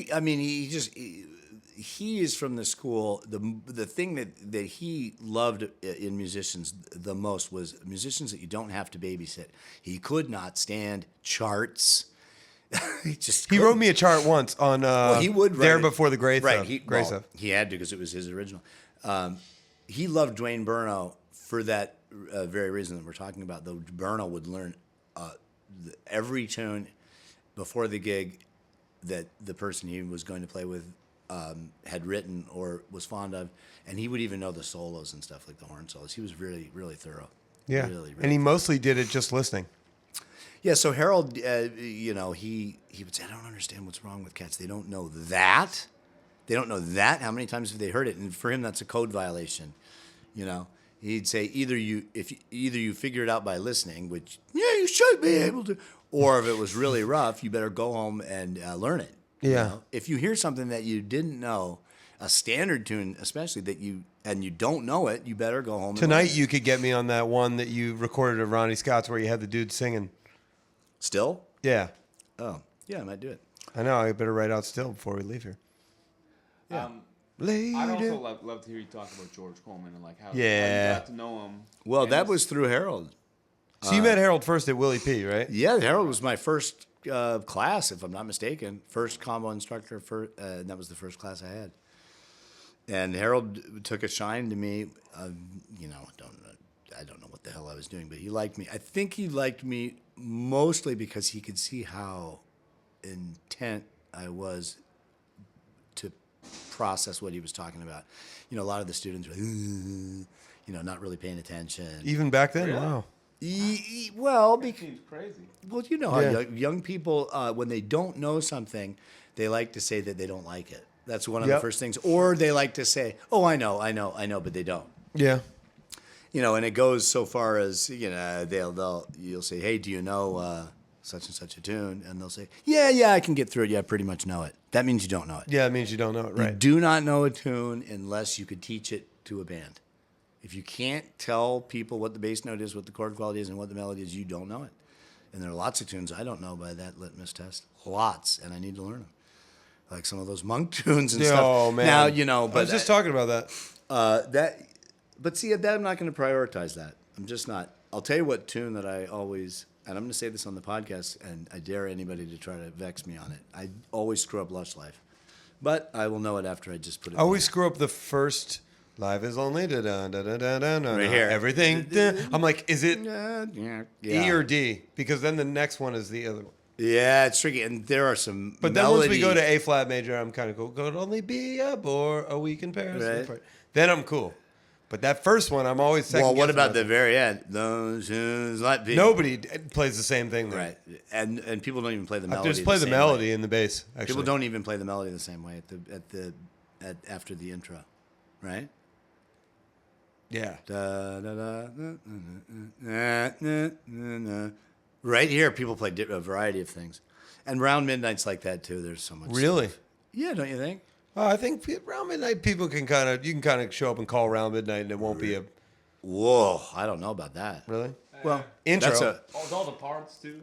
yeah. Well, the thing is, There's all that the cool different- Barry Harris stuff at the end that some people do. But all the chords that are out there that, aside from the suck chords that appear sometimes, all the different varieties, you get the same sound more or less, right? More or less, but yeah, right there, people won't play C half diminished. They'll play something else. They'll play E flat minor, A flat 7. I've heard people play G flat major 7. You can play that too. Yeah, and then going you can to play F7. major 7, flat 5s, stuff like that. But what were we talking about? What Harold loved the American popular which this song is was? very much what Harold would be talking about, by the way. Yeah, and Yeah. George Coleman. So I met George through Harold. He insisted that I go sit in with George. I was terrified. I did it. I didn't die. And then I went and took one lesson from him when I moved back to New York. I should have made sure I had cash in hand. I didn't have all the money for him, and he didn't say like that's cool or anything. After I said, "Mr. Coleman, I'm just gonna have to get you the rest of this money. In a little bit. I just don't quite have the full amount." He didn't say anything, and I left. And then I was so scared that I did not even talk to him but that was 1992. I don't think I spoke to him until 1998. Not a word. 6 years. I was terrified. I thought he wanted to kill me. But he didn't. When I told him, he was like, "Oh, boy, you should have just told me, and I would have said, no problem. Where have you been?" He didn't care, but he was very imposing. I mean, he still is, but he was physically frightening. Of course, music. He was ripped, right? He was He was huge. telling stories about working out and in his prime with top Big guys. Well, Big Joe guy. Frazier Yeah, came he in did tell me and that, Joe yeah. Frazier told him that he should fight George Foreman. He was big. Joe Frazier told George Coleman that? Yeah. Yeah, after That Joe is Frazier tough. got slammed by Foreman. And Curtis Fuller used to tell this story. I can't believe that it's true. But he said the first time he met George on Jimmy Smith house party recording that George was doing cartwheels at Van Gelder's over the piano or something. I mean, it's just got to be an absurd. Like doing aerobic like backflips? and stuff. Yeah, I don't know. It's ridiculous. I'll have to ask George when I talk to him. That's silly. George But- really but- was in shape. But George is he's really my hero. Like I'll put him. Well, he's the only person of that vintage. Were you into him when you were young? Yeah, but not. I'm more into him now, I guess, in a certain way. He's so great. I could go and lecture and make a case that he's got the best solos of all time on a bunch of different tunes, like D flat rhythm changes. He does have the best solo of all time on D flat rhythm changes until somebody shows me otherwise. You could argue for Sonny Stitt playing 2-bass hit with Miles, but I'm going to go with Big G on Lojo. Just crushes it. And he's got the best. Coltrane on fast- 2-bass hit too. No, he crushes it. I Even can, live at Newport, No. Just telling you. And he's not pleased. I think the frown has got a little deeper. Yeah, I don't think he's too happy. it doesn't to hear it. matter. I didn't say that I like that I didn't declare that Coltrane is overrun by Big G. What I said was I could make a case. That's how much I adore him and think he's, even with the recognition he's getting now. Yeah. If you look at the entirety of his career, the amount of recognition he has received for whatever reason is just pathetic pittance.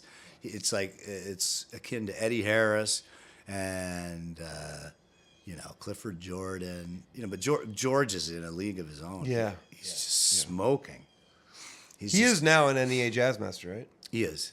Okay, good. And I remember going down there because he wanted me to play with him at the ceremony, and he was saying, "I don't care. Spend that money in a couple days. I just wish Hank Mobley would have got it."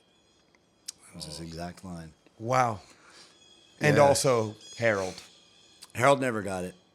I don't know if he was really up for it. I mean, if he was in the Yeah. stages of being considered strongly. Was he? I don't know. There was a push for that. Yeah, he passed before that. But whatever. All those things are so temporal and arbitrary, aren't they? Yeah. Did Completely. Cedar Walton become a jazz master? Maybe he did. I wonder if McCoy Tyner was. I think. That's a good question. Maybe. So this relationship with George really developed. I mean, Yeah, well, did George, you guys do any tours and stuff we together? did. I did a gig with. Yeah, I know we you did a lot of gigs around New York together, but Yeah, but I did it. The scariest gig I ever did was Johnny Griffin and George and me Holy with shit. Mulgrew and Alvin Queen and Niels Petterson. It was wait, supposed to, Neil NHOP? yeah, it was supposed to be a tribute to Holy shit. Joe Henderson. I got the tape of it, and I always use this as A tribute to Joe Henderson. because he had just passed. It's Johnny Griffin, George Coleman, Eric Alexander, Yeah, and NHOP, Alvin Queen, and Mulgrew Miller. Yeah, and Sick. Johnny Griffin's like, yeah, shit. I don't know any of those tunes. I don't know any Joe Henderson shit.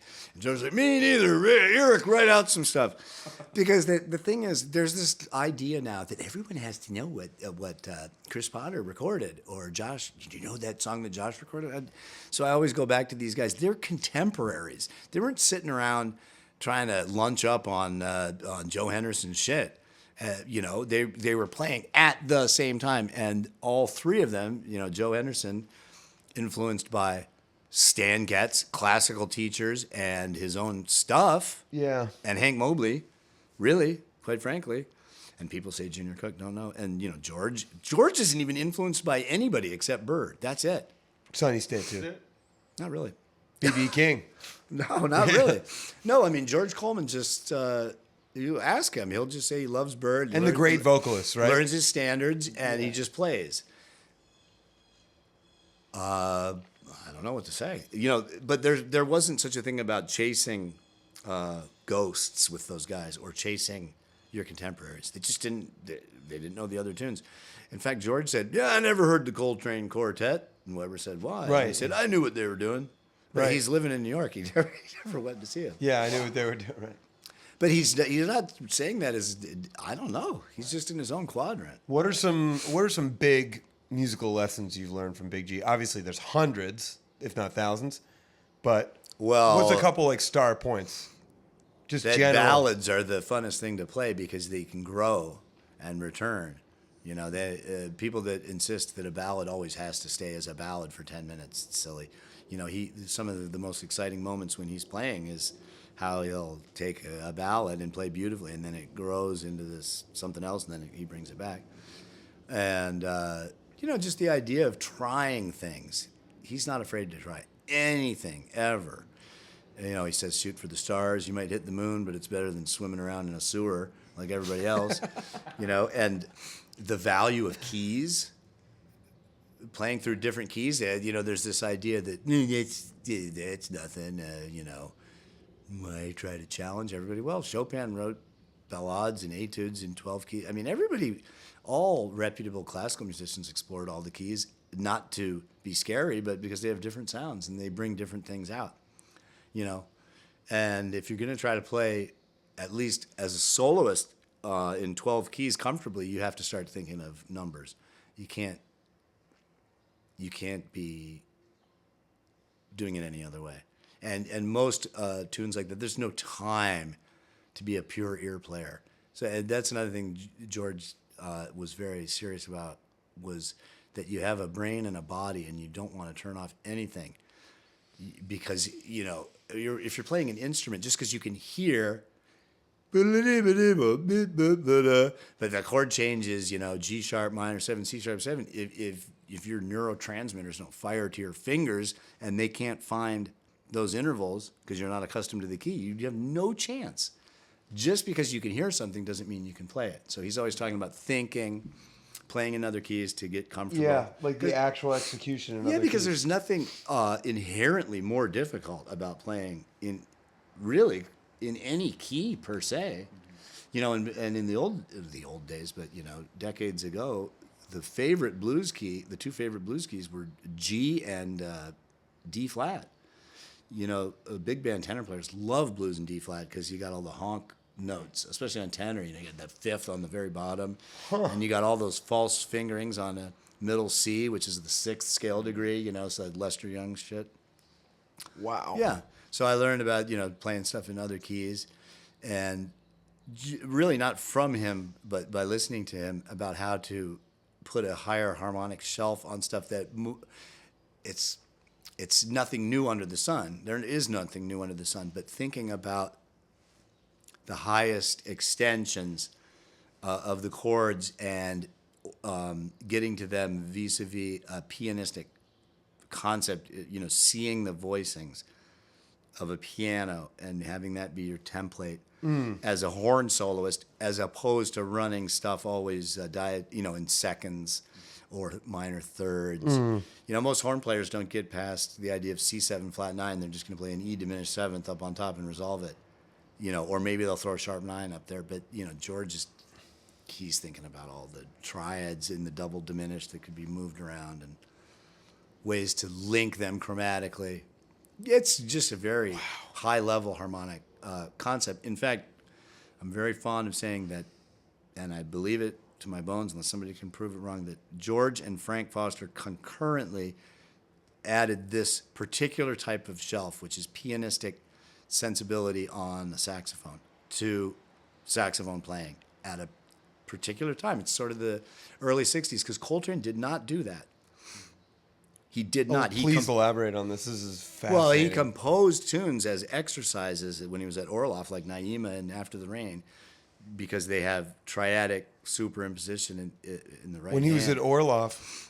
Is that Orloff in Philly? Oh, Granoff School Granoff, of Music. excuse me. Wow. I shouldn't have Yeah, said I know, Orloff. but I thought But it was that's what you were talking about. Naima was an exercise. He was studying with, what's his name, with the workbooks. Yeah, they said just put a, He studied with Sandoli, right? Yeah, Same with Pat Martino, yeah. Pedal point, and Yeah. all the chords you like, put it over a pedal point, and that's Naima. And After the Rain's like that too. So Naima was an exercise for one of those Sandoli books? Or for a teacher there, or whatever. The rumor is that the Sandoli books would take X amount of time to work through, and a lot of guys in Philly studied with him. Dennis Sandoli, he was a Seventh-day Adventist and Italian guy, harmony teacher. Okay. And it took Coltrane this much time. Well, he was committed. They were like workbooks that would take years and took that much so time. that's the construction of the tune. But you listen Philly to the way legend. that Coltrane plays. I've never heard John Coltrane address a C dominant 7 with an A triad on top, ever. Maybe I'll find it. I've never ever heard. And you think somebody like yourself or George is thinking of that coming out of the diminished? It's just part of the whole double diminished package. But the Right. idea is just Or it's a 13 flat 9? It's a 13 flat 9, but finding a triad that's whose root is remote to the key of the dominant you're dealing with is essential, especially when you have altered extensions on top. But also, even having something as simple as the root of a C dominant 7 on the top, and then underneath it having an A triad underneath in the interior of the voicing, and really that's kind of lining up an octave of it. In there is the A triad. The new and the spring F can sharp really triad. hang you up the most melody, not the actual one. Yeah, that's right. Yeah. Is that what it is? Yeah, right. Yeah, right. That's Hank Mobley. Right. Well, when that's funny you mentioned that tune because What's the name of that? No Room for Squares? Hankering, I think. Maybe. No, not No Room for Squares. But I thought it was Dexter. But no, but Hank Mobley da da da da da. But Hank's tune goes, oh gosh. Da da da da da da da da da da. It's on the record with Charlie Persip, I think. Yeah. Right? But I was talking with about Hank. the other one, the Dexter one. Right. That's I Want More, right? Yeah. Geez, all these things that you're mentioning, I just never listened. I don't listen to them anymore, but they're just burned in my head from like a Bible school of Blue Note records. For real. Now you just listen to Bruno Mars and Yeah, freak out in the car. More or less. Or I just look for, or El DeBarge. Whatever. I'm just looking for the El tunes. DeBarge. We're going to play that tune today. Somewhere. I better dig I'll up. write it out. I have my Eric folder. See that pile of folders down there? There's an Eric folder in there. So anyway, with regard to George, we are dear friends, but that's later. Harold was like my surrogate father, mentor, caretaker, also taskmaster, and What do you mean by that? Taskmaster? everything. Because he was so elevated above me, I just followed him around like a puppy dog, and he carried me around and made me better. But he never told me anything specifically. I just got it from listening. He never ever said, "Look, do this." He would just pound it, and I would have to keep figuring out what it was or give up. But eventually, I figured out what he was doing. He never verbalized it. But Harold and I became best friends. Yeah. That's it. The absolute best friends. I was around him more than my wife, ex-wife. During the course of a calendar year, I'd be with him in a situation Well, like this this. is also 50% an of the interesting time. thing to touch upon because, okay, he met you as a student, and obviously you worked your ass off, and you grew and grew and grew, and then the jazz business took a real liking to Eric Alexander late '90s into early 2000s, and you guys were on the road all the time. It's like what you said to me It earlier. was a mutually beneficial relationship because he, other than working with George and Eddie Jefferson and a few other people, he wasn't working as much as he had in the past for a variety of reasons. So when I started to get some play, it became a package deal. You get one and the other at the same time. Right. And a lot of times it was trying to get to Harold too, quite frankly, understandably, because people wanted Harold to be there, but he wouldn't play with other horn players. He would play with me if I hired him, and if somebody wanted a horn player, he would hire me. He wouldn't hire anybody else ever. Wow. Yeah, he wouldn't play gigs. Any without trumpet me. players you would hire? No, he just hired me. That was it. I mean, if they insisted so on cool. a trumpet player, all those runs we did at Smoke that were literally 3 weeks straight. Yeah, the Coltrane Festival, For right? 12 years, they wanted Harold to do it. And he said, well, I'll do it if Eric's there. If Big Red's there, I'll do it. So they would get to him through me, or they would get me through him, or whatever. We would just do it. So we were like this. I mean, so tight to the point where he would ask me to trim his nose hairs on a train platform in front of people. I mean, we were like this. Yeah. I was never like that with George, but we're very friendly. He's so, to me, it's absurd. He's so ridiculously approving. Sometimes even deferential. He loves you with so me. much. No, but it kind of scares me. Like he'll call me and say, "Yeah, you're the best sax player I've ever heard." And I said, "You don't even. What do you say to that? It's like, come on." He's like, "I mean it." Okay, whatever. And I certainly just feel that I wouldn't even exist without, or in the form that I'm at right now. I don't think I would have gotten to some of those harmonic concepts without him. I don't know where I would have gotten them. Yeah. Where? I mean, where they came out of him, and he's coming up with new stuff all the time. And sometimes Remember when we went over to practice with him and he was giving us that stuff on This Is Always. This Is Always. We were both cooked. yeah, but I got it now. I'm sure you did. Do you got it? No. You want to go over it? We can after the podcast, but don't. What time is it? It's 5:33. Actually, I should have done this while I was at the car. I should pee. Should we? We take a 2-minute break? Do you want to wrap it up though? Well, I don't want you to have not enough stuff. We're loving it. This Are you is good? fantastic. Right. So with regard to George Coleman, I never had a relationship. I've talked to him on the phone and I've met him a few times with Sonny Rollins, for instance. And of course, so many masters that every master that was alive. Oh, you must have spent more time with George Coleman than that, though. What do you mean than that? Like, met up with him a couple times. No, we you meant get Sonny together Rollins, all. you've met a few times. No, I was saying Sonny Rollins. Oh, okay. I Sonny said Rollins. with so George occupies Sorry, a very, my misunderstanding. unique place in my development in my whole Sorry, Kev. musical aesthetic and awareness and everything because he's always been there. He's always been somebody to look up to. He's always got positive things to say, personally and about music in general, and always showing me something. Every time I hang out with him, I learn something. It might be little, but those little things are big if you process them.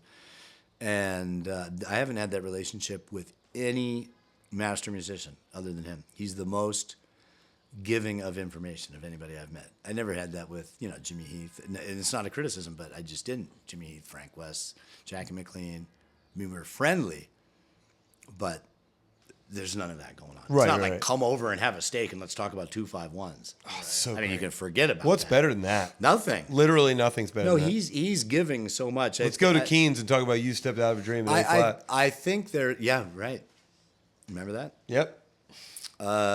There's something true about, nobody can can have any say in when they're here or when they're gone.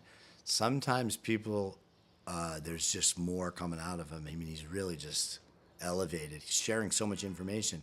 The scene would be deflated partially, and it will be when he's no longer walking around. I mean, he's a huge presence. I want to get him on the podcast so bad. He's an absolutely huge presence.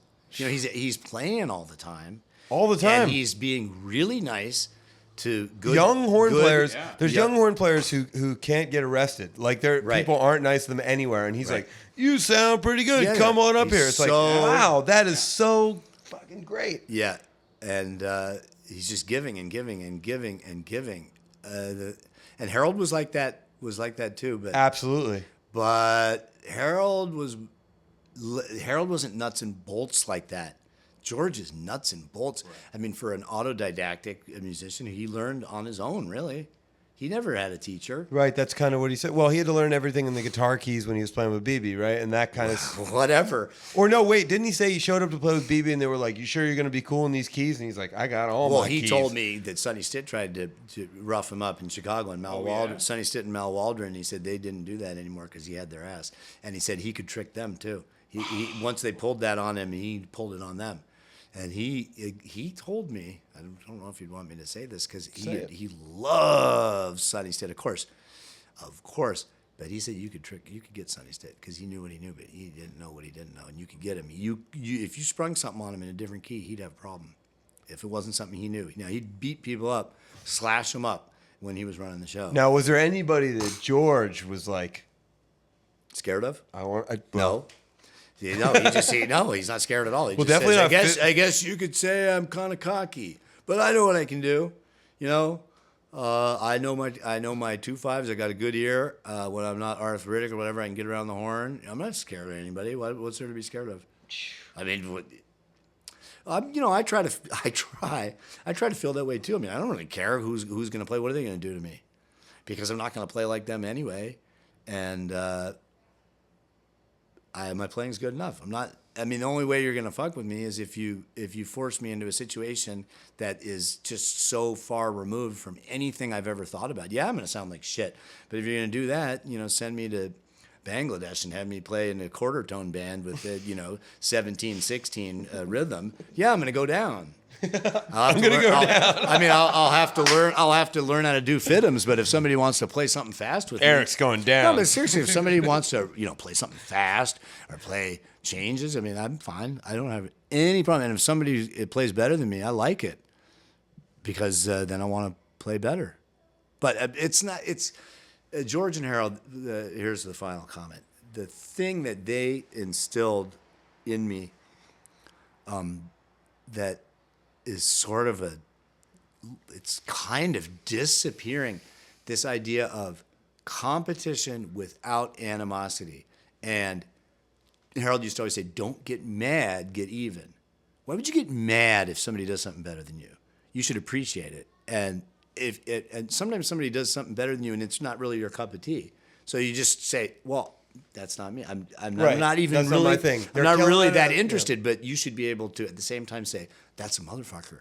What that guy just did, well, I might not really want to do it, but I don't even know if I ever could. And you just let it go. It might, you just give credit where credit's due. Unfortunately, a lot of people say, well, he just does this. Or, speaking of other musicians, somebody will say, yeah, so-and-so, did you hear what they did? And they'll say, yeah, well, that's just a I don't like that. That's such a lame excuse because that's taking the other guy's power away by not returning a ball. It's like hitting a tennis ball off a wall and the wall just drops it. You're supposed to give an energy return. If somebody's doing something great, you got to give it up. Yep. See, and it's kind of the easiest thing to do, right? If somebody's ripping, just go, whoa. That's what you always said about Harold, and that's what I think I heard him say too. Competition You got to give it up, and competition without animosity is what makes the world go round. So there's nothing wrong, just like boxers or, they're beating the shit out of each other and they get done, they hug. They hug because, you know why? When they wouldn't hug is if somebody folded and didn't even try. Right. They don't like that. They want to get pushed. Yeah. And then they want to get better at their craft by sparring. That's what you have to do. And it's not about feelings and hurtful. You know what's hurtful is talking shit about people. That's hurtful. Not playing on a particular night, playing a better solo on moment's notice than somebody else. Who cares? Yeah. In the overall scheme of the universe and God. There's that story who about cares? Miles and Kenny Dorham on the West Coast. You know about that? And the night for night, it's like Miles is like, he had me one night, I had him the next. It was back and forth. He was sitting in with us. We just couldn't. There was no clear-cut winner, you know? Yeah. Well, and some people, if you're basing your success against them on response, you have no chance. So, Well, that's like that story you told me with James Carter. But the story. See, James Carter's a great musician. I'm not lumping him in with idiots. Right. But James Carter has one gear and one gear only. That's who he is. He never plays any differently. It's not like he shows up one day and plays like Warren Marsh for a certain thing, and then the next day plays like Tom Scott, and then the next day plays like James Carter comes in guns blazing every single time. So playing tenor battles with him is kind of dicey. You just have to hypnotize yourself. The Sonny Stitt said that, and I've always tried to remember that. Sonny Stitt said, I don't lose tenor battles because I hypnotize myself. I don't listen to that motherfucker. Wow. But you know. Who told you that? Sonny Stitt. He Wait, didn't say it to my face. No, he didn't. Did say you it to my ever hear face. him live, though? No. You He missed died in 1982. But the point is, you've got yours, they've got theirs. If you spend too much time getting mesmerized by another cat, it's target fixation, and you could make the biggest mistake of your life by trying to do what they do better than they do it. That's just such a silly thing, isn't it? It's like you trying to be me and me trying to be you. That doesn't mean you're not trying to play as good as you can, but when you hear somebody do something that you're not really familiar with and you try to jump on it and attack them with their weapons, you have your own weapons. You have to use them and just let the chips fall where they may. So that's the thing about the hypnotize. You know, rhythm sections do this too, by the way. I'm constantly telling the ensembles that I'm working with to stop listening so much to the horn players, because what happens is they start to engage in mimicry, which ruins the groove, or the horn player sucks, and so they start to suck, like the horn player's dragging and the rhythm section starts dragging, or the horn player's really burning and the piano player starts listening, they get mesmerized, and then they lose the form. They get too excited. The rhythm section should be mesmerized and laser focused. The drummer should be focused on the piano, and the bass player, because you should be able to make a bum with a comb and wax paper sound good. The rhythm section, right? Yeah. You don't need John Coltrane up there. Yeah. But even that's what I was going to say is that Miles 1960 tour that I was sending you that stuff from. Yeah. Obviously a famous tour. Sometimes Train is going off and they're just chopping right through it and it sounds so good. Yeah. Well, that's another thing Harold said. The more you play, the less I play. The less you play, the more I play. Always. And if I would start playing a lot, like really running, he would play what he called big band. He'd just be going doop, doop, doop, doop, doop, doop, doop, doop, and I'm going. So the he called that big band, huh? Yeah, big band shouts. Kind of like little shouts or big back band ends. shouts. He said that's what he did to lock in a rhythm section, or if a horn player was really playing a lot of good shit. Now, if the horn player's playing a lot of bad shit, he'll just pound you and overwhelm you. But if he likes what you're playing, he's actually listening to it and just giving you a... I only played a couple of times with you and him together, and it was magical, you guys together. That's an era that will... I'm glad that I experienced it, and I don't have any regret that it's over. I mean, I'm just lucky to have known the man. You know, when he died, not everybody, but a lot of people were... moping, groping, and crying at crocodile tears. And I think when people pass on, I know your father passed recently. Yeah. I know how that is. I mean, everybody deals with that. The minute you're born, you have a death sentence. You don't know when it's coming. So I mean, nobody should be afraid of dying. Everybody dies. That's the only thing that people are afraid of that everyone can do. Think about that one. Everybody can die. In fact, not one person hasn't died. So why are we afraid of it? Right. But then the next extension Welcome to the Stoic Philosophy Podcast. Well, no, but it's fucking. You're spot on. People like Harold Mayburn. If I can't have a ticker tape parade after having known that man and had him in my life. Because Right. his life's going to end, so is mine. I mean, that's like a blessing beyond. I can't crawl around crying and say, I don't want to do it anymore because my big daddy's gone. I mean, if he heard that kind of shit, he would say, well, you know what he'd say? Big Red. Dry up those crocodile tears and keep stepping. Wow. That's what, he always used to say that. Just stop crying. Yeah. That's one thing I'm really pleasantly, humbly pleased about with myself in regard to George Coleman is that I've never cried on his shoulder. And I have had things that I could have wanted to cry on his shoulder about, but I refuse. Right. Why? Because all he is doing is telling me positive things about myself. And what if I say, I want to tell you that I'm having a problem with my wife? Yeah. It's like, why bring this guy that's just about music? He's into this that? guy that's just music and positivity. Yeah. All don't bring your feelings into a head fight, because that's not a fight. It's a head show. We're talking about high level shit, free will. That's our gift from God, is that we can think about this stuff, not to carry around a fucking pail of emotions and get people to join our pity party. Yeah. And later for that. Man, I think this is a beautiful. I think we nailed it. I think we nailed it. Man, thank I you. want to thank you for having me, and I may have a tennis appointment. Is there anything that you would like to promote to our listening audience before we sign off?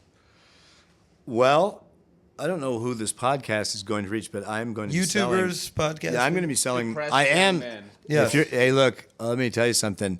Anybody who's depressed out there, you can be sure that there are a lot of people on planet Earth that would give their left nut to have your problems, and they'd know what to do with your current status and situation in life. So remember that everything you have is a blessing. Quite frankly, even the negative experiences are what make you a stronger person as you age. Always. Not the positive experiences and not winning the lottery. Just look at the statistics. Lottery winners suck and rot. People that have to struggle a little bit a gem cannot be polished without friction, and they are gems. They've had a little struggle. George Coleman's had some struggles, Harold Mabern too, and they were the most wholly formed, forgiving, and giving people I've ever met. So everyone needs to keep that in mind. Gorgeous. Amen. Brothers. Yeah, man. Yeah, man. Beads. Oh, sorry. Belly These are my up. positive beads, Oh, and everybody, these beads are for financial security. Not. All right, great. So looks like tennis is out.